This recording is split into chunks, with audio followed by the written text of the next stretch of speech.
Reflection on 19. The happy birthday and why. Cosmic collapse and cellular truth. The surreal horror of being breadcrumbed. A blend of sacred exhaustion, grounded reclamation, and love that refuses to die even in silence. Fair enough, and then nothing. This letter doesn't start with grace. It doesn't start with spacious reflection. It starts in confusion, sharp, unrelenting, and circling itself for the millionth time. What happens when silence becomes its own form of cruelty? What happens when the only word spoken is the wrong one? Letter number 19 does not walk the reader into the collapse. It drops them in the center of it. The result is not chaos, it's clarity. It's what happens when grief has stopped romanticizing hope and instead begins to narrate the pattern with clean, unspiritualized language. The birthday message, a portal, a weapon, a mirror. After the letter I wrote, which you were going to finish reading, I expected something, some finishing of a thought. No, what follows up is happy birthday. I mean, come on, boo, come on. The opening lines of the letter establish the surreal horror of being breadcrumbed, not with affection or mystery, but with false openings. To acknowledge someone's birthday after 6 weeks of silence isn't inherently cruel, but to do it with one word, happy, after a month's long unfolding of heartbreak, psychic unraveling, and soul confession, that becomes a kind of a mockery by minimization. The author names it clearly here. This wasn't just silence, it was hollow kindness masquerading as connection, the kind that hits harder than no message at all. And because the image paired with the letter is from his birthday, not hers, the entire piece becomes a mirrored reversal, and the irony folds it on itself. A love letter delivered on someone else's day, containing everything that was never offered back. The message wasn't a greeting, it was a field fracture. And it reactivated everything she thought had already been cleared. The writer doesn't over-explain the collapse here, she simply names it. The hollowness of one word, delivered into the aftermath of months of soul excavation, becomes unbearable. Happy no longer means joy. It now means disconnect, dismissal, and the performance of presence without substance. The field of the letter carries that irony like a scream muffled under a smile. Love, agony, and the collapse of time. Apparently, I was never truly heartbroken in this lifetime before. Letter number 19 drops the reader into a field where time has collapsed. The heartbreak is not just emotional, but ancestral, dimensional, and vibrational.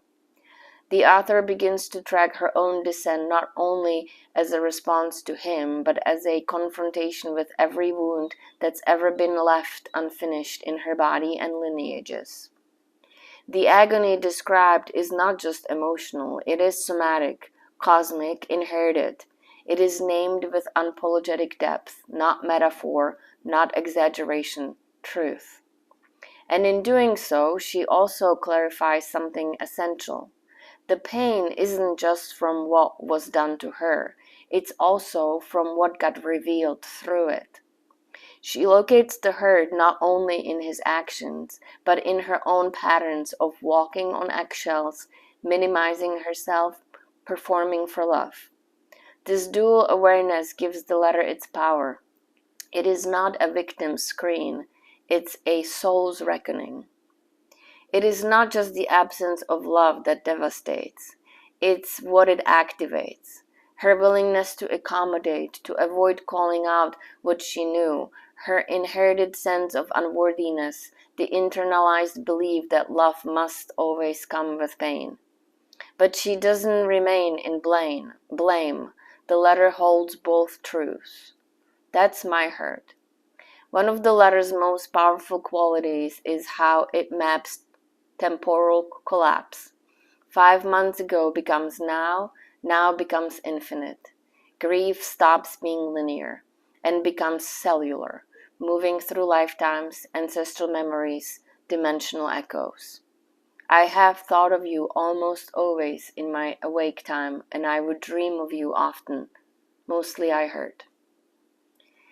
Ancestral grief, alien timelines, and the clean heart offered anyway. I will accept the deepest, darkest pain so I can heal all the ego fucking shit. It fucking ends with me. This is not a letter of surrender. It is a letter of declaration. While earlier letters have spiraled through the collapse, letter number 19 begins to define the ground beneath it. She does not diminish her rage or disbelief, but she also says, I offered you a clean, clear heart. Not completely clean, but in the process of cleaning, with the warranty that cleaning is an ongoing process. That line alone holds the entire vibration of the letter. Not perfection, not closure, not healing as a finished product, but honesty, motion, willingness. She offered him her heart in the process of becoming. He did not meet her there. And yet, she keeps offering love. Not because she is naive, but because that is who she is. On his role, silence as control, absence as denial. The pattern, the power, the refusal to close the door. Are you really completely unable to have a conversation with me to end things or establish some sort of normal? This section of the letter hits with surgical precision. The author no longer chases reasons or justifications. Instead, she narrates the structure of his avoidance, unfinished repair, ghosts, trail texts, and most of all, the refusal to close the door he keeps cracking open. It brings his pattern into sharp relief, not to demonize, but to observe the structure. The behavior is not confusing anymore. It is predictable. A slow cycle of half gestures, door cracks, delayed text, hollow kindness, all serving one function: control through distance. She asks the central question of the entire letter, not do you love me, but why open the door if you have no intention of walking through? The question is devastating because it's not rhetorical. It's a demand for coherence, not an answer, not a reunion, just clarity. And it is that which he seems most unwilling to offer. The cruelty isn't in his disinterest. It's in the performative gesture that simulates connection while preserving control. The author no longer begs for clarity. She points out its absence.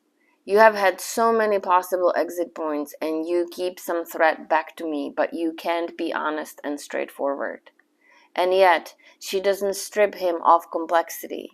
She acknowledges that beneath what he has become, there is something he may no longer have access to.